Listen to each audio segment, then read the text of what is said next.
Hey everyone, and welcome back. I decided to do an update on my kerosene heater. As you know, I burn diesel in my kerosene heater, and I put in this stuff here.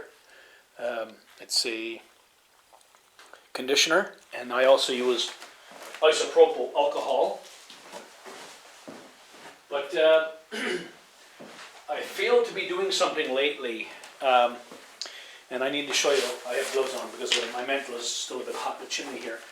I've been using the emergency shut-off all the time, and I neglected to remember to turn down and then pull the button out and then rotate till the wick drops down into the assembly and goes out. That is the proper way to shut off your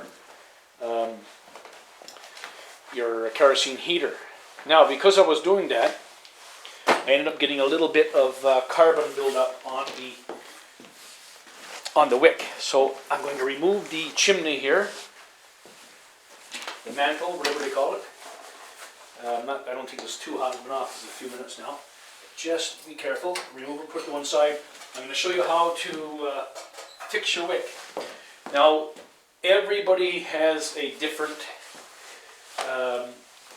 kind of kerosene heater, but this is an older type. It has two thumb screws on either side here, here and here.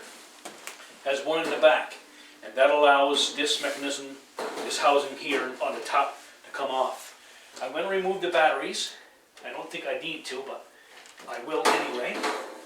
This is for the igniter. I'll put these to one side, and I'll undo the thumb screw back here, and this one here. Remove them. And I was thinking, you know, it would be wonderful if I had a small wire brush, like a toothbrush kind. The only kind I have is the big industrial one, sort of. Put that there, and I can close this for now. And oh yes, one last thing is you firmly pull this emergency lever here. Just firmly pull it out. That should allow the mechanism to come right off. Let's see if I'm right or not. There's the handle here. Okay, put this to one side. And we have to open this mechanism again. And lock it. There we go. A little lever there, hold it back, and it locks. Now, what I need to do is I need to re-rotate the wick, and I'll try to get you in a closer shot here. Let's see. Okay, that should be good enough. Now I have the wick fully extended up again, and I'm going to use this steel brush. If it was a lot smaller, it'd be easier. So what I'm going to do is I'm going to go around the circumference of the wick, just like that, and then I feel the wick,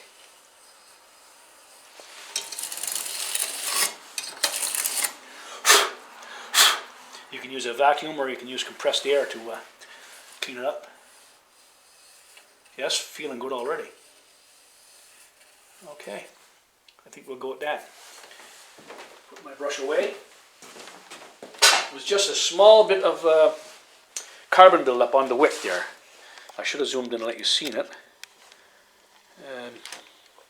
There's the wick. And now the wick feels nice and soft. It just feels bristly now. But it had tiny little clumps, and they're all gone. So we'll zoom back out. And now we'll reassemble the unit. Put this back on.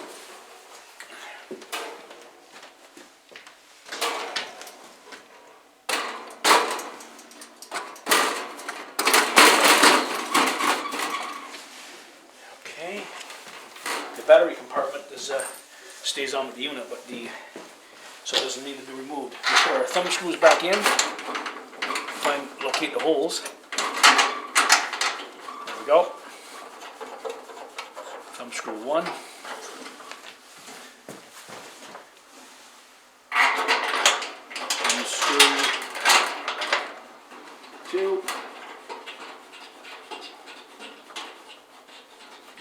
all this in real time, so you'll see it don't take much to foul up a kerosene heater.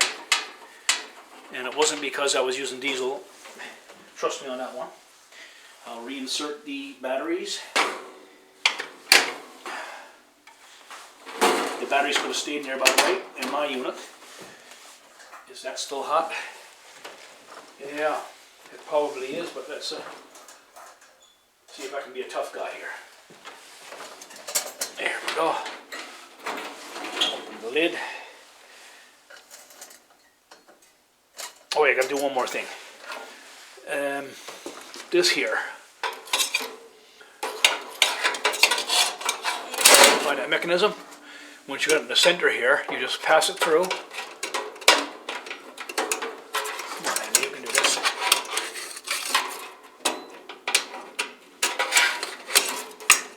It goes right here. And then snap it in place. Yeah, there you go. Perfect. Okay. Now we'll put the chimney back on. Put this down. And we got this fully rotated. Let's put it right down. Get it back down into that. So I can zoom out here a little bit. Okay. Let's give it a go, shall we? Are we ready to go?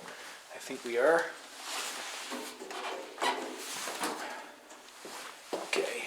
This one here, basically rotate the back up, and the igniter goes there, and sometimes you have to back it off a bit, and away we go. Now I'm going to pause for a little bit. I don't want to make this movie too long, and it's 2:19 as you can see on my watch, so you'll know. 2:19. And we'll just wait a few minutes and then we'll be right back with a hot burning kerosene stove. Okay, the time is, we'll find our watch, here it is, so about 5 minutes. And she's really starting to get a glow on her now. She's just about to the time where you can turn it up or down. I'm just trying to figure out here if I can zoom in enough to allow you to see it. It really looks more bright than it does on the camera for sure. And the coil on top is starting to glow.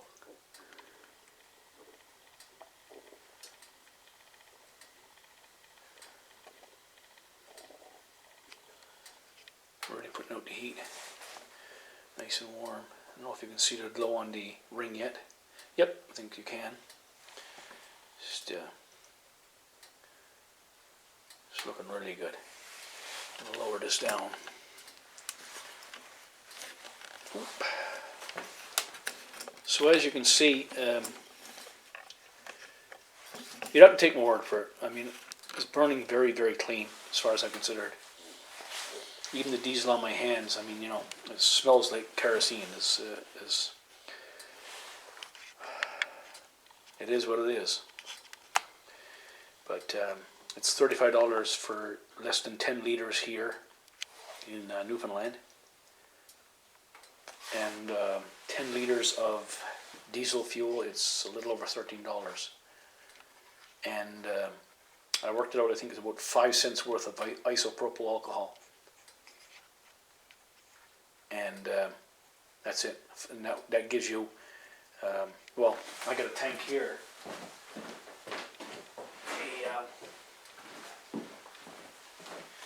Zoom out here. This is the jug I use. Of course, this is the diesel jug. And I've got about a quarter tank of fuel in there. And as you can see, I mean, look at that. Look at that glow. That is absolutely beautiful. And I'm standing out here. The ambient temperature outside here in Newfoundland is just sitting around 0 degrees. I don't know if you can see it, but it is snowing out.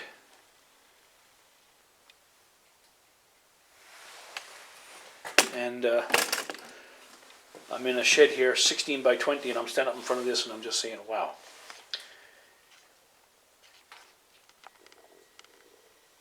So I'm going to turn it down on its lowest setting. And you'll see it die back, but it's burning just like a regular kerosene heater, of course. Okay, this all the ways back. I dialed it all the ways back. It's dropping back now. You see the coil on top is still glowing somewhat. And the response time is just like a typical kerosene heater burning kerosene. She's down on low. I'm going to turn it up a bit, just a little, so you can see the response time. There you go. You can really tell by the top ring, the coil, heat coil there. If I can zoom in again. You see it's just got a slight glow. See it better in with the naked eye than you do on the camera. But if I turn it up,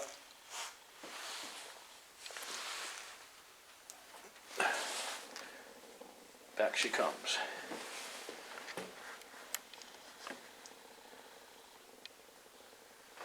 Now sometimes when your stove starts to grumble and complain, you hear that noise, it'll flutter.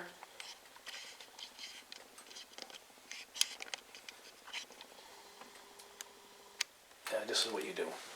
Just reach in through this little window here and this little spring.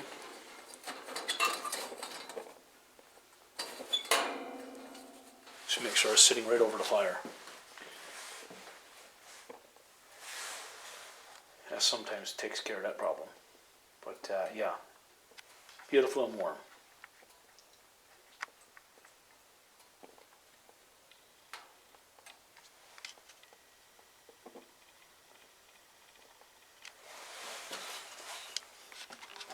Let's get a full shot here. A full shot.